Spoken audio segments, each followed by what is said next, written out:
Again, welcome to STARS webinar, Strategies for Gathering STARS Data. This webinar is hosted by AASHE, the Association for the Advancement of Sustainability in Higher Education.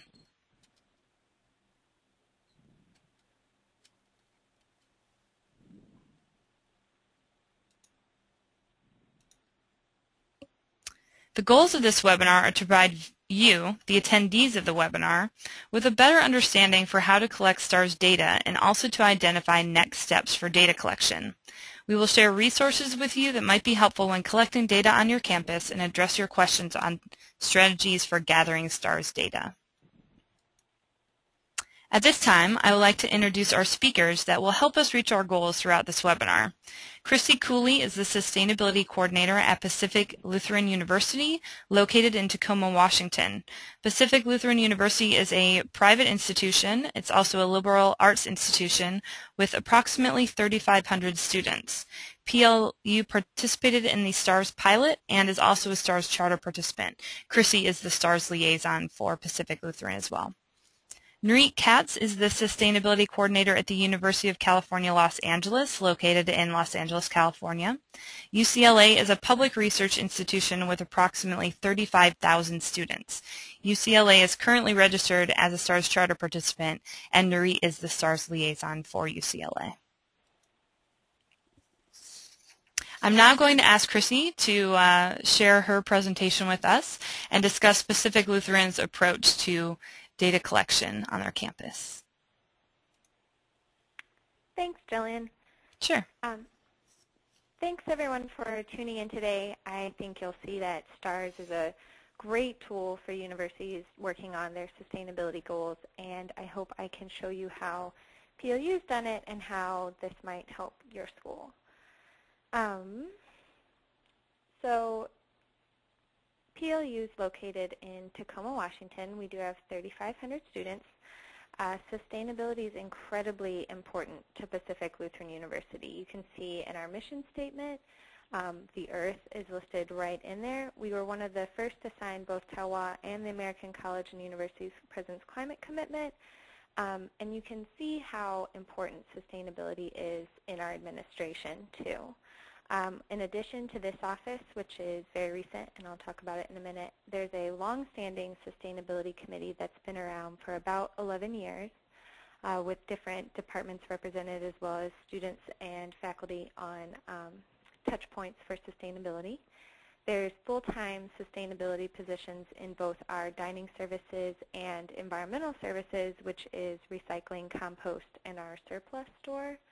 And then this office has myself as the full-time staff member, 3 student interns, and 3 fellowships. And the fellowships are where STARS really comes into play. The interns that work in the sustainability office do a lot of work day-to-day on just managing the sustainability projects we have. The fellowships are more designed for research and long-term visioning. STARS, when we initially took part in the pilot, there was a fellowship designed to pilot STARS. We approached Methuen, an architecture and design group in Seattle, about funding this fellowship. We approached them because Methuen helped come up with our master plan, and our master plan does include a lot of sustainability initiatives, including LEED, habitat restoration, energy conservation, water reduction.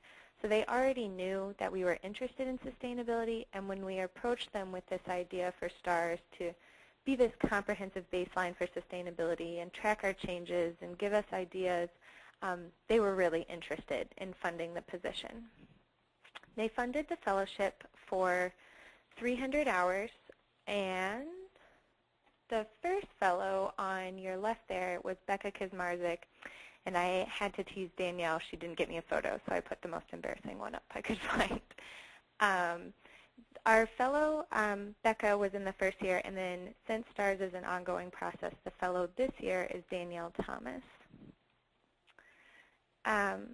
It was important to hire a student who had a very, very professional demeanor. They needed to have excellent organization skills, attention to detail, and a certain persistence to them, someone who could continue to go back if maybe they were being put to the back burner, would know to stay almost tenacious with the people they were trying to contact. This was originally supposed to be a full-time summer job, but it spilled over into the year. And we chose to just complete categories 2 and 3 for the pilot because we uncovered some challenges in category 1 at education and research that I will go into later. I just want to say again one more time, Becca is actually not an environmental studies major. We chose her because she was already engaged in sustainability on campus, kind of knew, had her finger on the pulse of what was going on, and has great organizational skills. So just because STARS is tracking your sustainability progress, it's not absolutely vital to have the person managing it be knowledgeable of sustainability. It's more important to be organized. Again, organization is key. The way we did it, we have common files on Pacific Lutheran University's computer system that we were able to make a subfolder for every single credit, and in that folder we would include every email of person we contacted, any survey results that went out, anything at all that related to that credit, to just have it defined right there, easy for us to look at a glance. There's many personal one-on-one interviews that need to happen as part of the STARS credits to gather information. We also used a lot of SurveyMonkey for the commuter information, purchasing, to see who was buying what, since we don't have a centralized purchasing system here. Just to not get overwhelmed, I'd recommend taking it one category at a time, but not necessarily one credit at a time. For us, we realized a lot of duplicate contacts, and we didn't want to be contacting the same person every week. We wanted to wait to sit down with them once and be able to ask all of our questions then. I wanted to take a second to show some of, this is our actual common files, how we keep track of this. So you can see by the category, it goes down into the credits, and we can keep track here. When we did this, we didn't have Gmail yet. Now we have Gmail at Pacific Lutheran University, and we'll probably be going to Google Docs. This is nice that it's a common folder that everyone can access to, but Gmail, you can actually access it in real time, see what other people are working on at the same time, which is sometimes important to have more than one person looking at a document. And it's just a better system to see it in real time. So,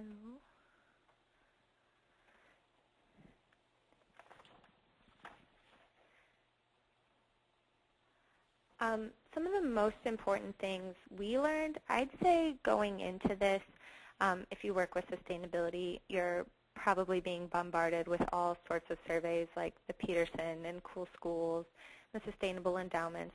And when we started STARS, I'd say we were going into it with the attitude that this is just another survey, and even if it was like LEED for the U.S. Green Building Council, it was still just a one-time thing that we could baseline and move on. And I just want to say this is so much more than an award, and that's what we really learned. This is a very, very comprehensive baseline for your school to use from year to year.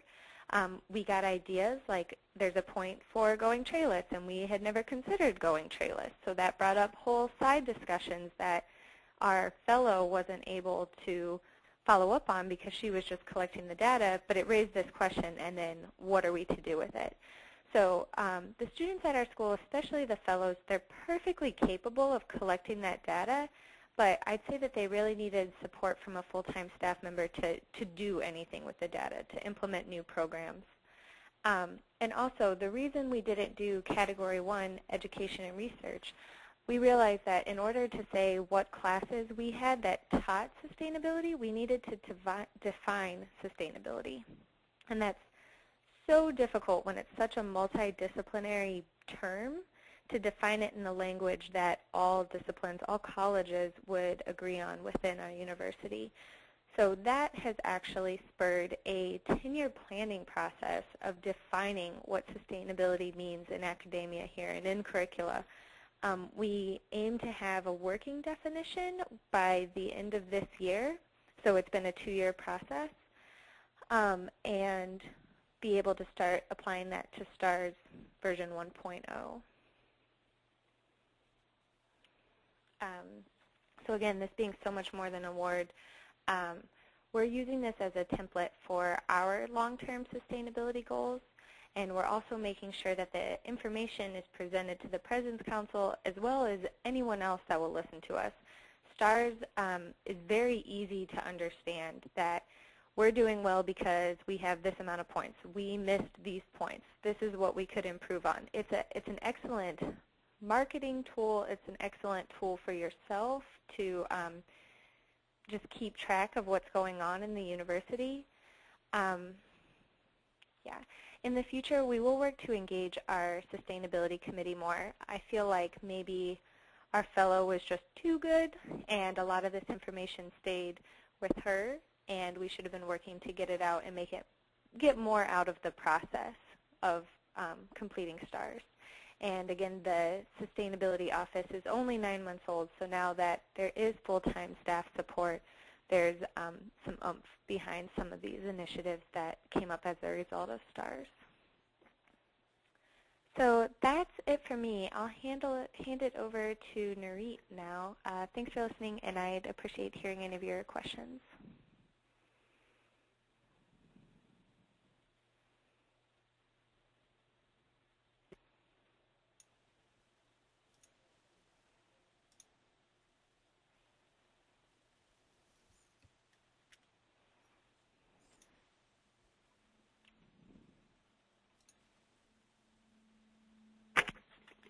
Hi, this is Nurit Katz from UCLA, and I'm also going to share some of our experience with STARS.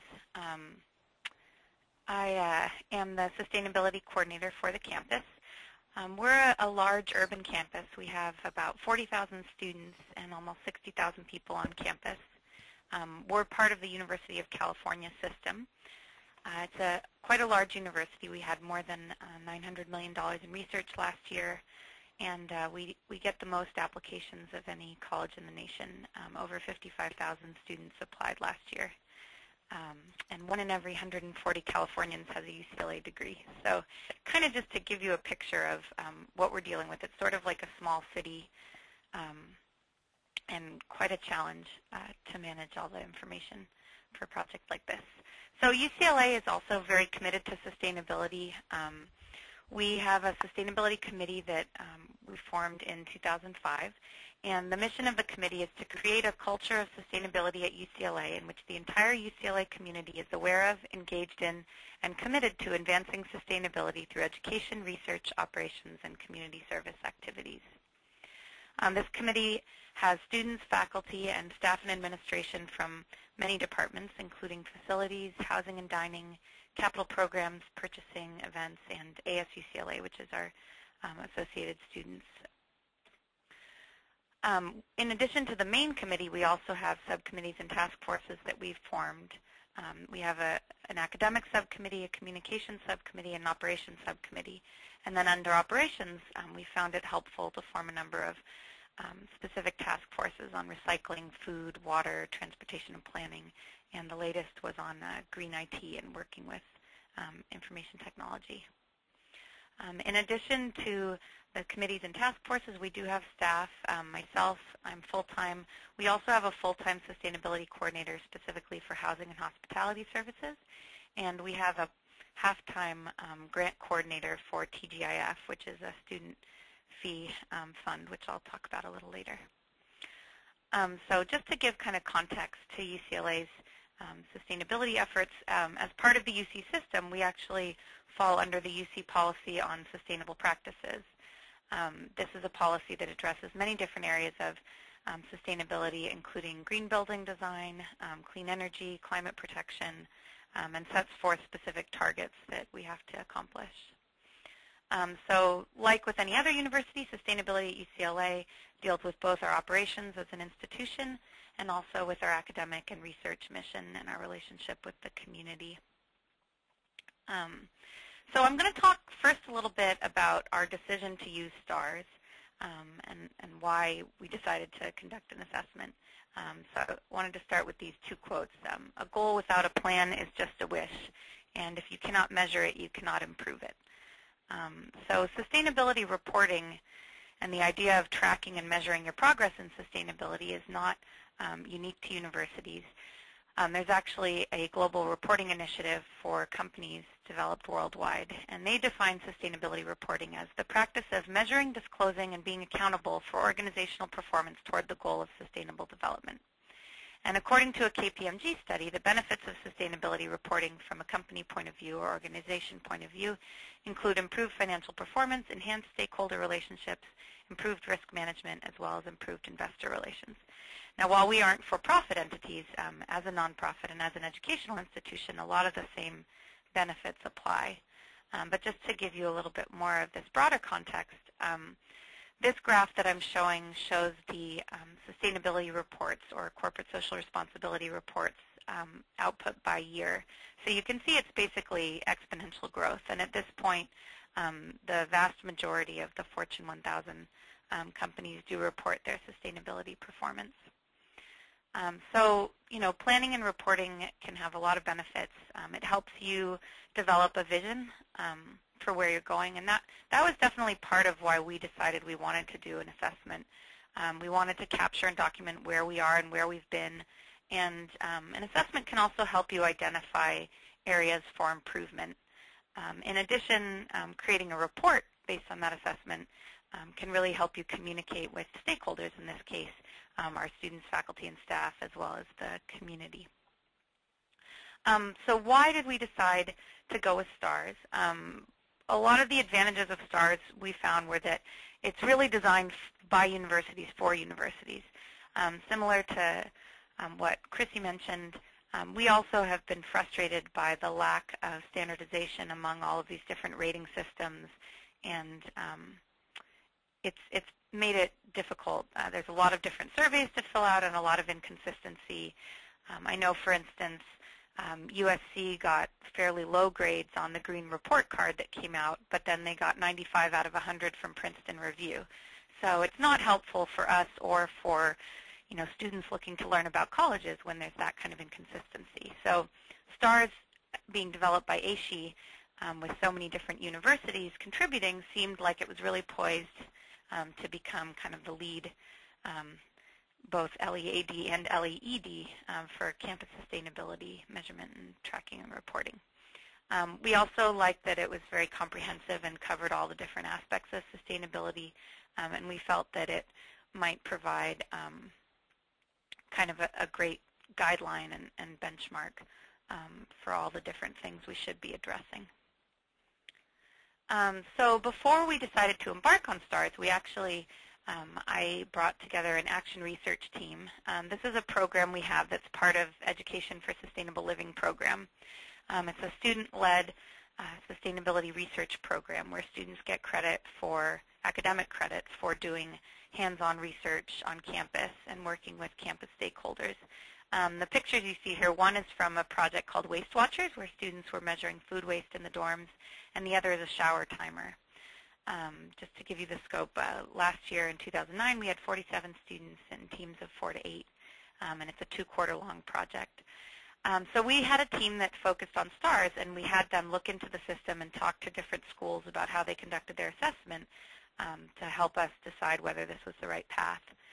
So they surveyed 16 universities, some of which were part of the STARS pilot program, others of which conducted their own assessments. And what they found was, one of the things I asked the students to look into was who was conducting the assessment. They found that a number of campuses used students. A lot of them involved staff, and a few campuses used outside consultants. Overall, there seemed to be a lot of satisfaction among people who used a combination of students and staff. The average duration of the assessment was 10 months, although that's weighted a little bit by some that took a really long time. There were quite a lot of campuses that were within 1 to 6 months or definitely within a year. So we decided based on the students' recommendations and what all of these campuses had to say that we did want to involve students in our assessment. Some of the advantages of that approach are that it's really good exposure for students to sustainability, so especially for students interested in this field as a career. Also, it's a very large data collection project, especially for a campus of our size, so it really helped to have student assistance with data collection. Some of the universities we spoke to also felt that student involvement could help motivate faculty involvement. And of course, the disadvantage is that even if you're working with students, you're still going to need plenty of staff time. And in the beginning with training, it's probably a little more staff time, but we still felt like it was a worthwhile approach. So in summer of 2009, we hired 5 undergraduates, 4 of which were full-time, and 2 graduate students to manage the project. And we're in the process of hiring 2 undergrads this spring to continue the process. The funding for these interns came from TGIF, the Green Initiative Fund. This is a fund that the students created by taxing themselves $4 a quarter. So it's about $200,000 annually for sustainability projects. So in the summer of 2009, we actually collected data under the STARS pilot version. STARS 1.0 wasn't out yet, but we chose to get started on our data collection because we really needed it and wanted it for our own internal process, regardless of whether we ended up choosing to report. And that went really well, and in the end we decided we did want to be a STARS charter participant. And right now, myself and these students, once they're hired, will be working on moving from the pilot to 1.0 and making sure that we have all the data and collecting any remaining data. So with the students, you know, we're fairly strapped budget-wise here, so we don't have workspace for everybody. So the students were working virtually on their laptops, and we collaborated online through Google Docs, Google Forms, and Google Sites. So I wanted to show a little bit of that process. So we actually had a Google site set up where the students were coordinating all of their activities. It included contacts for everybody and links to a number of different Google documents. And then we had a spreadsheet where a lot of the data was located, and we've been working on transferring all of this into a new spreadsheet under STARS 1.0. So you can see under, for instance, education data, that within the spreadsheet we have a place for each of the reporting fields within STARS 1.0. So it's all managed that way. So we found this system to be really helpful. The online collaboration has been really important, both for our students working satellite, but also because this way we can send a link to this document to relevant staff and have them review it, and it's just a great way to coordinate. So that is pretty much it for my report, and if anybody has questions, I'll be on the line, and here's my contact info. You're welcome to reach out to me separately as well. Thanks. Great. Thanks, Chrissy, and thanks, Nurit, for those presentations. I'm going to take the screen back here. In addition to the recommendations for data collection outlined by our presenters, these are a few recommendations from the STARS team that might be helpful when gathering data at your institution. Identify a point person who will be the lead contact during the data collection. A point person can help keep the data organized, review data before it is entered into the reporting tool, or network with campus champions to collect data for STARS. Also, regular meetings or conference calls can help you keep track of the data collected for the various STARS reporting fields, and this is a great way to engage campus entities into the STARS data collection process. Break the technical manual up into sections. This is one of my favorite things to tell people who have questions about data collection. You can actually take the technical manual and break it up into sections and directly hand these sections to the campus champions that you would like help getting data from, or people that have access to data that you need. Being able to share this resource will make it easier for your colleagues to understand what information you're looking for and also the desired format that you're looking for as well. Incorporating STARS into an existing course or allowing STARS to be part of a master's thesis project is another great way to approach data collection. This will engage students and also provide support to the STARS liaison. I've had a few examples of people who are using a course over a year time frame to gather the STARS data, which I think is a really good example. There are some really great AASHE resources that can help you out during data collection as well. First, I want to direct people to the STARS website. The STARS website has a lot of really great information that can help you. One thing I like to point out is the STARS Update.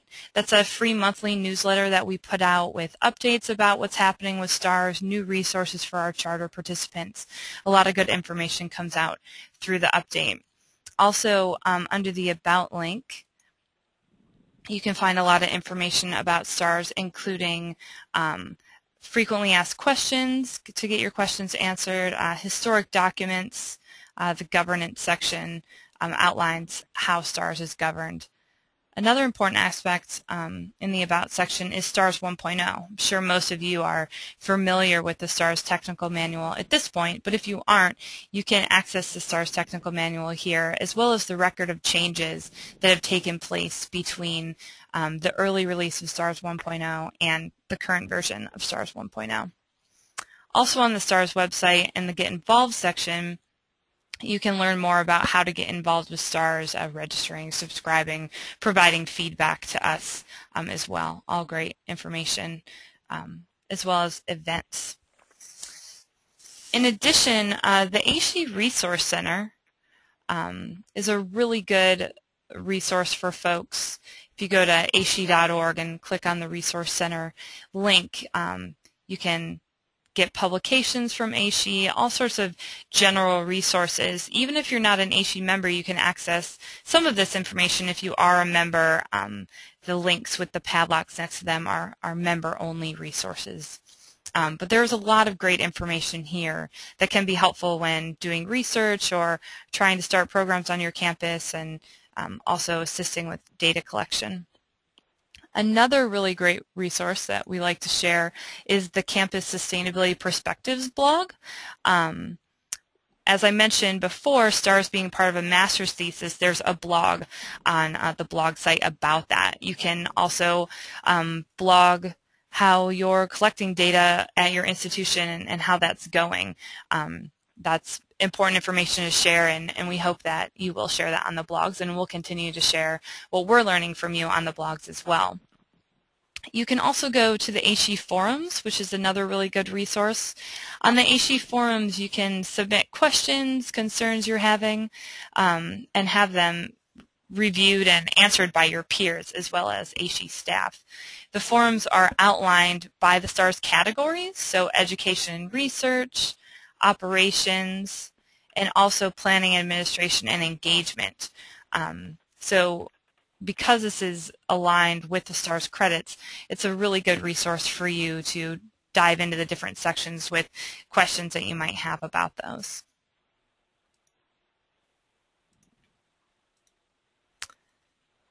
So that concludes the presentations during this webinar, Strategies for Gathering STARS Data. At this time, we're going to answer questions submitted by you, our attendees, during the presentation.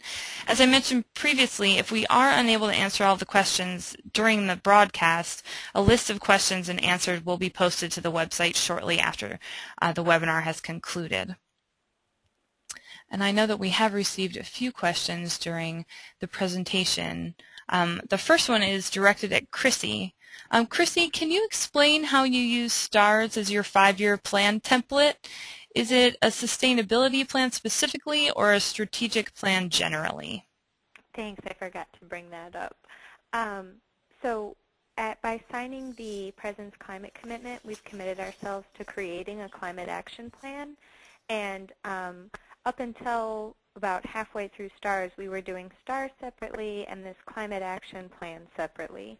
And by combining them, it was actually fairly simple going credit by credit, seeing where we could improve to get that credit, and then inserting that into our climate action plan. And also here at PLU, there's a lot of discussion about what is sustainability versus carbon neutral.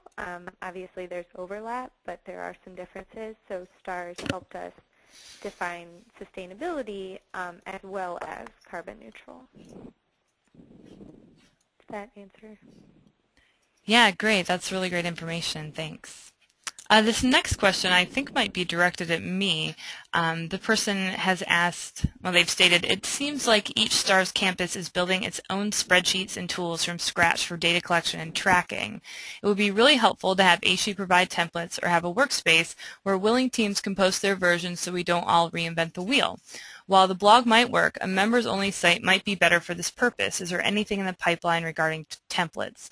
That's a really good question. As Nurit mentioned, she actually submitted her spreadsheet to AASHE as well as a few other institutions, and the STARS team compiled those and put them in the My Resource section of the reporting tool. So if you are a STARS Charter participant and you have access to the reporting tool, when you go into the STARS website, you click on the reporting tool link, you can actually go to the My Resources page and check out this information. Here I'll actually show you quickly.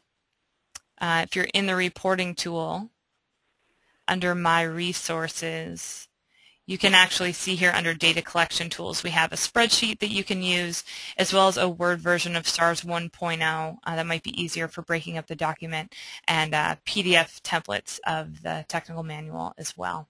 So hopefully that answers your question. This question is another one for Chrissy at PLU. You mentioned that your institution was not participating in the education and research credits. Why or how did you opt out? Oh, well, we were in the pilot when we opted out. We are going into it now. So in the pilot, it wasn't such a big deal. And even now, there's different ways you can contribute to STARS, and one of them is reporter, just for your own knowledge. You don't have to answer every credit if you're just interested in getting some information. And that even though we opted out in the pilot, we are going forward now because we do feel it's important. We just didn't have that definition of sustainability in academia to report. I'm going to direct this next one at Nurit. Nurit, what strategies have worked for gaining administrative support for participating in STARS? Well, I think for us it was really key to work with our sustainability committee. So if your campus has a committee, I think that's really important. The committee is a place where cross-operational, areas gather. So, I essentially felt like STARS was extremely important, and so I had the students do some research and then presented the information about why we should do an assessment to the committee and got buy-in from everybody. So, I think that method was very effective. If a campus doesn't have a committee, then it may end up being more of a one-to-one, calling up people and explaining what you're doing and why it's important, getting buy-in that way. Alternatively, I could imagine you could host kind of a little brown bag lunch or some sort of informative little workshop explaining about the assessment and try and reach multiple people at once. Thanks. This next question is directed at Chrissy. At PLU, did you have difficulty engaging members of the university in an effort to define sustainability? And if so, how did you overcome these challenges in communication? We were fortunate. Every 10 years, PLU does a 10-year planning process. This year it's called PLU 2020. That just happened to be included, or it just happened to have sustainability included.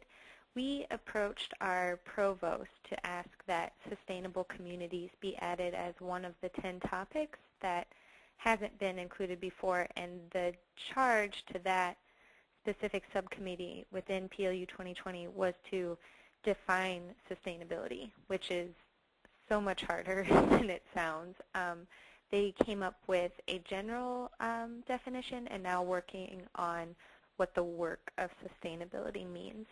So in that way, by dovetailing with a pre-existing committee, we were able to get a lot of buy-in. Had it not come through that committee, our only other option was to just work with the provost and try and get it from the top down. Great, thanks. This next question is directed at both of our presenters. Nurit, let's start with you. Who are the main sustainability champions on your campus? Staff, faculty? How do you cultivate leadership outside of the usual suspects? So again, I would say that if campuses haven't formed a committee yet, that really is an important way to build up champions in diverse areas across campus. But the energy is really coming from a lot of different directions. We have a lot of student energy and support through student groups. There are quite a number of champions within the administration and staff, some of which have come from the committee and others of which emerged on their own out of a passion for the topic, have done work in their own office. One thing we're doing right now is developing a program, a Green Office program, which will help us reach a broader audience of staff, and we're hoping to train sort of sustainability ambassadors within different departments to be kind of the champions for their area. Because it is such a large campus, communication really is a challenge. And surveys that we've done, both of students, faculty, and staff, consistently show that people are very interested in this, but don't necessarily know how they can get involved or know what the university is doing. So making that information more available is a big goal for us. Yeah. Go ahead. Sorry. Oh, sorry. And as Nurit said, people are interested in this. They just don't know how to get involved. So when you have a sustainability committee, by making achievable goals, things that are easy wins, it's important, but it's even more important to the committee to see that action, and they get more excited by that, and you can draw people in that way. Also at PLU, most of our energy is coming from students, just the youth and the passion and the interest in sustainability. So with students bought in, it's easier to get faculty bought in, and by then it's just reached critical mass. Yeah, I would agree that, within the UC system, although we have a lot of energy coming from staff and faculty now, in the beginning it really was pretty student-initiated. The UC policy that's now a policy was originally a campaign pushed forward by students. So students really are a key. Another thing I want to mention, because campuses vary in their location and their politics, and unfortunately sometimes sustainability can be presented as a political or partisan issue, and people can have different views about issues like global warming. So one thing we do to try and reach kind of a broader audience besides those who are already strong advocates for sustainability or environmental issues is to focus on the operational savings, kind of a save green by going green sort of model. There are certainly aspects of sustainability that cost money, but really a lot of sustainability is just common sense and wise use of resources. So if you're having trouble reaching people, sometimes that can be a really good gateway, is to first focus on basic stuff like energy efficiency or not having to buy as much paper for a department, and that can kind of help get people on board. Great, thanks. This question is also directed at both of you. Nurit, if you'd like to answer first, how are the student positions advertised at your institution? When we created the positions, we basically sent it out through student email listservs. There's a number of different student groups related to sustainability, and then we also asked it to be sent out through the student government to reach a broader audience. And the interns that we ended up hiring, and I think it may have actually been more effective to have a smaller number. I had heard of one campus that had a team of 6, and so that was what I was going for, but I'm not sure if we actually needed quite as many students, although it was a great experience for all of them. But we did end up hiring a pretty diverse group. We had some that were from, more humanities type degree programs, and some that were from engineering and had more of the analytical and quantitative skills. And it was nice to have that balance. And then the graduate students that I hired to manage the program, one was an MBA student, another was in architecture, and then the third was a policy student.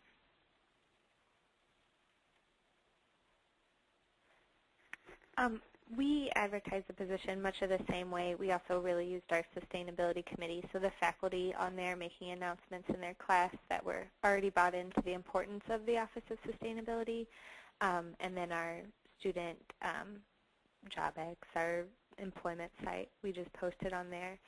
Same thing though, just posters in the cafeterias. That was a lot of the advertising.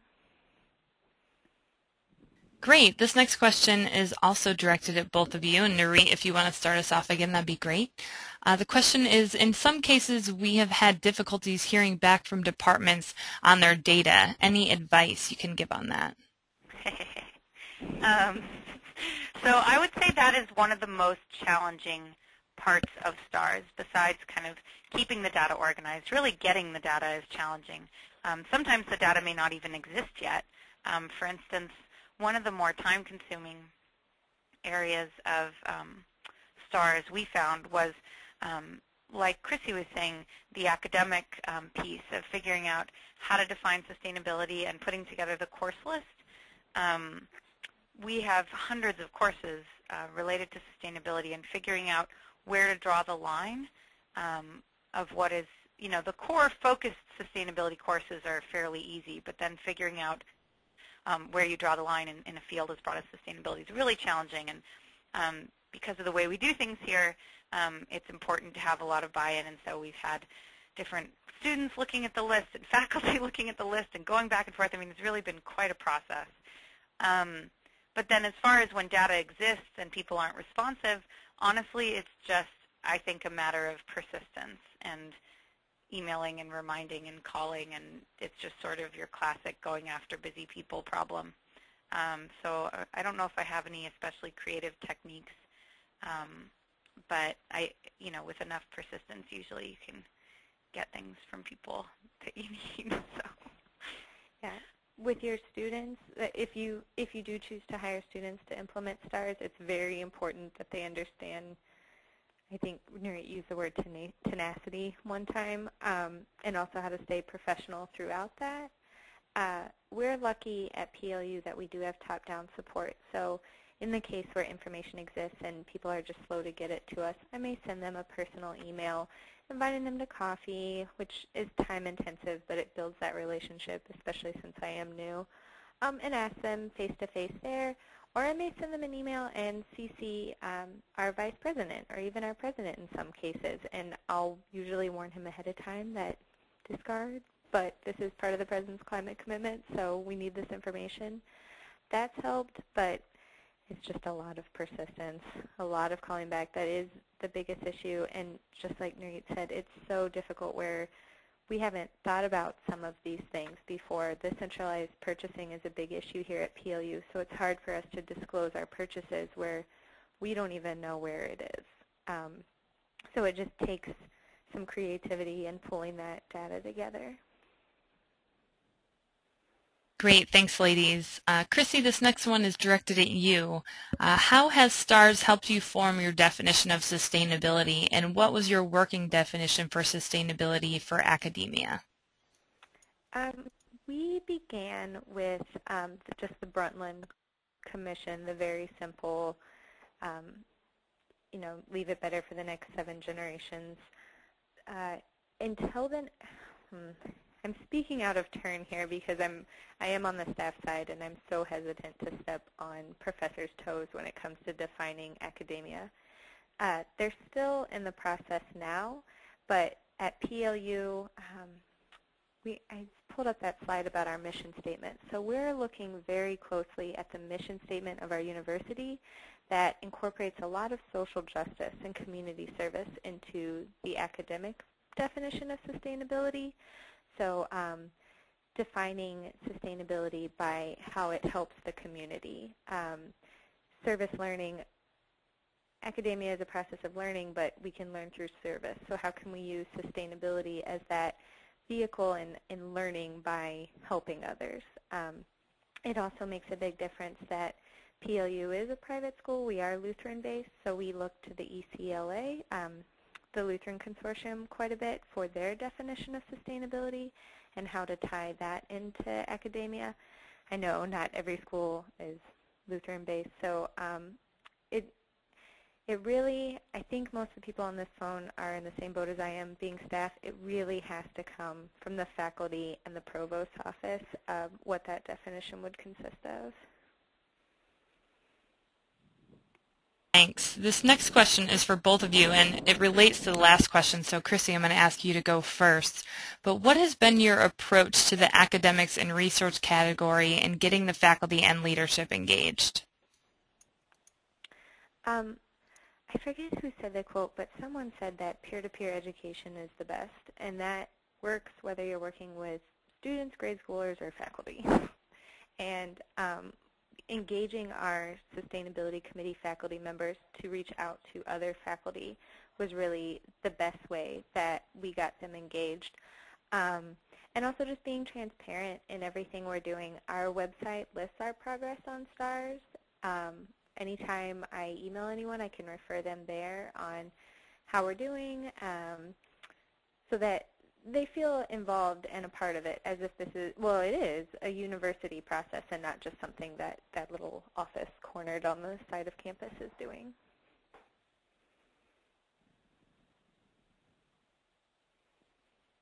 Great, thanks. Nurit, did you want to answer that question? Sorry, was on mute. Hello, can you hear me? Mm-hmm. Okay. Yeah, can you repeat the exact form of the question again? Sure, no problem. What's been your approach to the academics and research category and getting the faculty and leadership engaged? Oh, okay. So again, basically the committee structure has really helped because we have an academic subcommittee of the Campus Sustainability Committee, and so we started there, and then the faculty on that committee have been reaching out to other faculty. We recently just sent out a survey of faculty to find out who was interested in integrating sustainability into their courses, because we're hoping to organize a workshop on sustainability in the curriculum. And in order to do that, we had to find a department that could email large numbers of faculty. But again, it's sort of, like she said, peer-to-peer outreach. I do think that is most effective. And so once you have a couple core faculty who are on board, then they can reach out to other faculty. Great, thanks. This question is for both of you. Nurit, if you'd like to answer first. This question asks how the sustainability coordinator positions are funded, and if tools like STARS or your carbon inventory assisted you in keeping the positions funded. So at our university, my position actually is a permanent position. It's been in existence for a year and a half, and it's funded through the Central University, through the Chancellor's office. So it sort of wasn't in danger of not being funded, although it's somewhat, in some ways, it's sort of an unfunded mandate in that the position is funded, but there isn't a permanent budget for sustainability yet, although we do have budgets for smaller aspects of sustainability like recycling, but we don't have a sustainability coordination budget yet. So I think that STARS will help us identify what resources we might need and might help us grow the staffing for sustainability. A university of our size really should probably have more than one campus-wide staff member working on this. So we'll see. Yeah, just to echo that, here at PLU with only 3,500 students, we have 3 full-time staff people. We're not all in the office either. We're spread throughout campus. So I feel you, Nurit. Yeah, thank you. But, I just lost my train of thought. My position is funded through our utility company based on the fact that I should be recognizing significant drops in our electric utility. We have hydroelectricity here, and the dam's capacity are running out, so it's cheaper to pay my type of position at large organizations to reduce our electrical consumption than it is to build a coal-fired power plant, which we also just don't want in the Northwest. But that is a 3-year grant that will fund my position, half of my salary, and then after that it's assumed that the savings I've generated at the campus will go on to pay my salary. I don't see any problem with that happening. We're saving a lot of money right now. And even once that's sort of plateaued, because you can only save so much once you're efficient, you're there, I still don't see problems funding this initiative because it is part of our core values as an institution, and it's become so much more than a way to go green. Like, sustainability is so much more than that, and it's really adding intangible value to the campus in service learning projects and ways to get involved to help your campus and your community. So I don't see this position going away. Thanks. The next question is also directed at both of you, and Nurit, I'll ask you to go first again if you don't mind. The question is, does anyone have suggestions or examples of auditing procedures and protocols? As sustainability resource accounting becomes much more formalized, it is likely that will be an eventual need in order to be confident in our data and analysis. So I believe the question is, does anyone have suggestions or examples of auditing procedures and protocols? Not in the university setting. I haven't heard of anyone. But my suggestion would be to look to the private sector, because in this case they really are leading in this area. And a lot of these major corporations that are doing sustainability reporting, I think there are audit processes out there. So my suggestion would be look to private sector on that. I'm a little bit confused. I don't know if you can communicate with this person. Auditing the data in general or auditing one specific category? If the person that asked the question would like to elaborate, we can definitely take that into consideration. In the meantime, I'll go on to our next question, unless there's anything you want to add, Chrissy. I'll wait if they clarify. Okay. Another question for both of you, and Chrissy, if you want to go first on this one. Have there been any outside resources that have helped with data collection, for example, the PCC or Clean Air Cool Planet? Clean Air Cool Planet, definitely. That's included in our climate action plan from ACUPAC, as I call it, the American College and University's President Climate Commitment.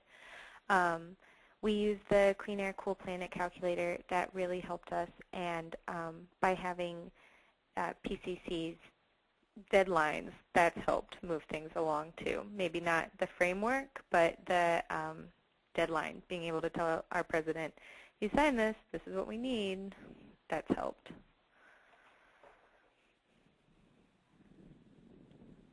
Nurit, did you want to add anything? No, I agree regarding ACU PCC. It did help having that as sort of a push. We did complete our climate action plan before beginning the assessment process, and so part of the idea of working with STARS was to expand the in-depth planning that we had done for climate to all the other areas of sustainability and really develop a full comprehensive sustainability plan and report. But some of the guidelines for what to include in a climate action plan that came through BCC were helpful. As far as our GHG, we report to the California, or formerly the California Climate Action Registry, and so we followed their reporting protocol. Thanks. And I think we've got enough time maybe for one or two more questions. This one is directed at both of you. And the question is, and Nurit, if you'd like to go first on this one, what's the biggest challenge you've faced with data collection, and how did you overcome this challenge?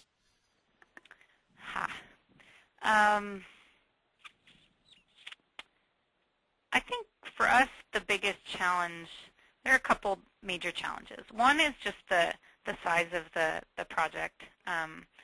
It is a lot of different data points. I really believe they're all important to gather, so we're working on it, but keeping all of that data organized is challenging. I think that the tools that were mentioned already, the spreadsheets that now are available on AASHE or on the STARS website, and any kind of organizational tools like that will help a lot. I think it's important to keep track not just of the data itself, but of your contacts, which staff you're reaching out to, when the last time you contacted them was, and kind of the status of your contacts as well as the status of your data. That can really be helpful. And the other big challenge, of course, is going after, busy people for information, and again, that's sort of a persistence issue. But we aren't done yet.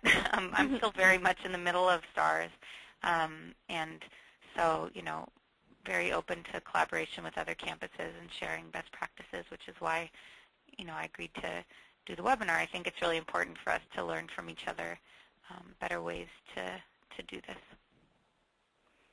I agree with all of that, and I think the biggest issue that PLU has faced is collecting data where data doesn't exist, especially since we are so small. We haven't been keeping track of some of the things that we should be reporting on.